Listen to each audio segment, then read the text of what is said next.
In this guide, I'll show you how to download and install apps on your Windows PC or laptop using the Microsoft Store. It's quick and easy, so let's get started. First, open the Microsoft Store. Just click the search icon on your taskbar, type Microsoft Store, and open the app. Once you're in, you can either browse through the available categories or use the search bar at the top to find the app you want. After you found it, click on the app to open its information page. Next, click the Get or Install button. Windows will automatically download and install the app for you.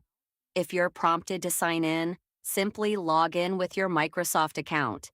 If you don't have one yet, you can create a new account in just a few minutes. Once the installation is complete, click Open to launch the app. You can also find it anytime from your Start menu. And that's all there is to it. You can now start using your new app. Thanks for watching, and I'll see you in the next video.